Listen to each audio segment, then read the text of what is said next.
If you remember Indiana Jones fighting the Kraken, fighting zombies, and taking on a dragon, then you played The Emperor's Tomb. But is this game an Indiana Jones classic or just another licensed cash grab? Well, in this video we're going to revisit The Emperor's Tomb, taking a closer look at its gameplay, its story, and all of its many quirks.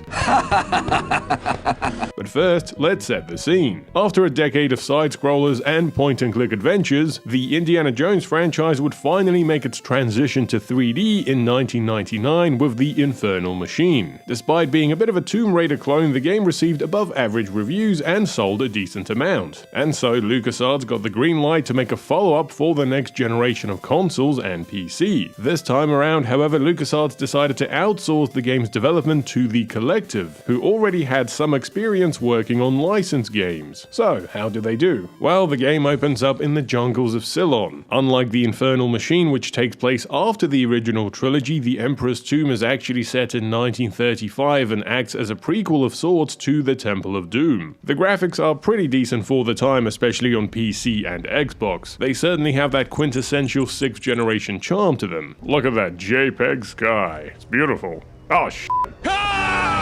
The gameplay is similar to The Infernal Machine, but it is a lot more responsive and it just feels more contemporary. It's amazing the difference that 4 years could make back then. There's camera controls, Indy doesn't move like a tank anymore, and the platforming is way less broken. Now, Dr. Jones has all of his trademark equipment like the pistol, the machete, and the whip. In addition to swinging and breaking obstacles, the whip can now be used on the NPC goons. Back, I tell ya. The hell with this.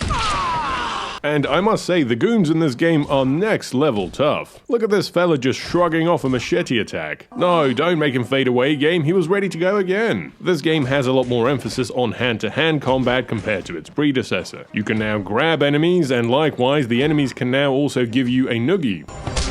The gameplay cycle very much relies on the 3 pillars of combat, platforming, and puzzle solving. Oh, and swimming, there's quite a bit of swimming in this one. Again, everyone is so hard in this game. Look at the bad guys take a shotgun to the face and get back up. And look at Indy just walk right through these spikes. Unfortunately, there are some obstacles that even Dr. Jones can't withstand. What have we got here? Oh no, not the big brick! Look, all that's left of poor Indy is his hat. Naturally, this being an Indiana Jones story, the opening section ends with Indy being ambushed by Nazis who he throws to the giant crocodile. Back at the university in New York, Dr. Jones is approached by a Chinese government official, Kai Ti-chan, and his assistant, Mei Ying. Yep, just a regular government official, nothing evil about this guy. Turns out that Kai wants Jones to find the Heart of the Dragon, a black pearl which is buried with the first emperor of China. The ancient artifact is said to grant the wielder immense magical power, so naturally the Nazis are also looking for it. This sets in motion another trademark globe-trotting Indiana Jones adventure which starts in Prague. Wow, what a beautiful city. Der Amerikaner, tötet ihn! Wait, what?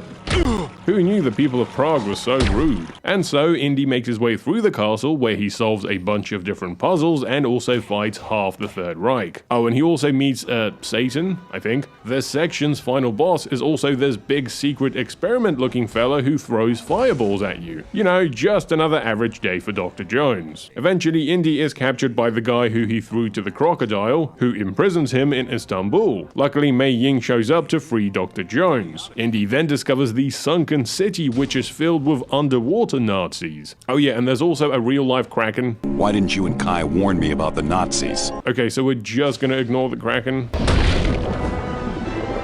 Believe it or not, things get even weirder from this point on. Mei Ying informs Indy that this fella is not a harmless civil servant, and he is in fact the leader of the Black Dragon Triad. And so now, an archaeologist, the most powerful criminal organization in China, and the entirety of the Third Reich are in a 3-way hunt for the Heart of the Dragon. This section also takes place at the Golden Lotus, which is the setting for the opening of the Temple of Doom. Look at this audience, not a care in the world. Stay back, I've got a chair. Mei Ying ends up being abducted by the bad guys, which leads to my favorite part of the game, this first-person escape sequence through the streets of Hong Kong, where Indy somehow outruns all of these cars and bikes in a cart being pulled by a single guy. Dr. Jones then infiltrates the underwater Nazi base. Say hello to my little friend. Damn indestructible glass, I think I'm gonna need a better disguise.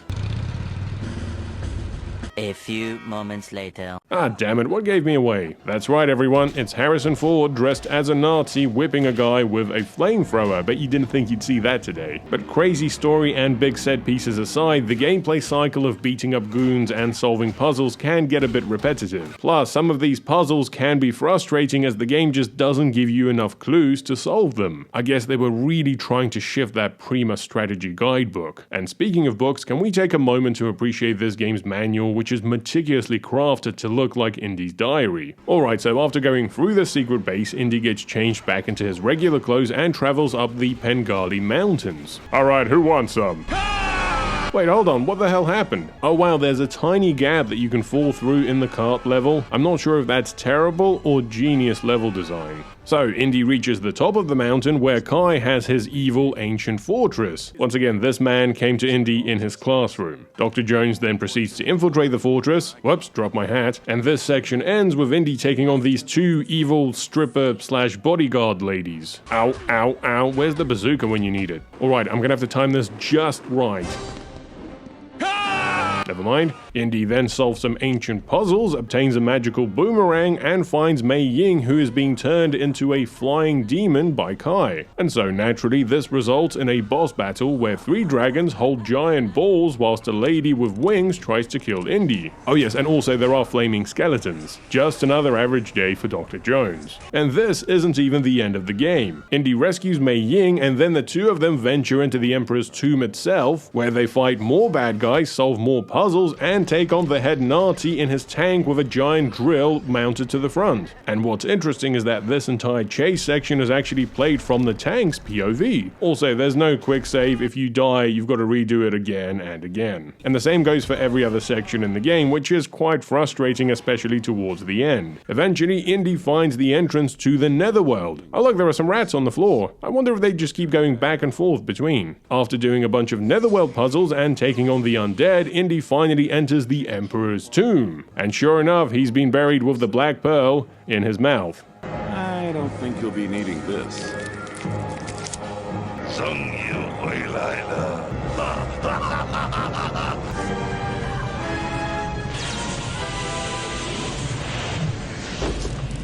Well, that was certainly an interesting creative decision from the developers. Anyway, Kai manages to get his hands on the pearl, which gives him magic powers and lets him summon a real dragon, which results in the game's final boss fight, which is set in the Netherworld and has Indy use the magical boomerang to fight Kai and the dragon. And this is the only game ever made which goes from a scene in the Netherworld with flaming skeletons and a dragon eating a bad guy straight to 3 people drinking in a bar. That's an incredible story. And so there we have it, Indiana Jones and the Emperor's Tomb. Now gameplay wise, it is a bit more streamlined than the Infernal Machine, but some of the puzzles actually feel more frustrating, and the game does lean quite heavily on the hand-to-hand combat. Now plot wise, it's the most out there of any Indiana Jones media that I've come across. From krakens to demons to ancient dragons, this game has it all. And I do appreciate that it leans into it unapologetically, which is why I think it's become a cult favorite since its release. But that's just my take. Please let me know your thoughts and memories of the Emperor's Tomb in the comments below. As always, thanks for watching. Please consider supporting me on Patreon, and a big thanks to my existing patrons. If you've enjoyed this video, then please remember to like, subscribe, and hit the bell. Thanks for watching, and I'll see you next time.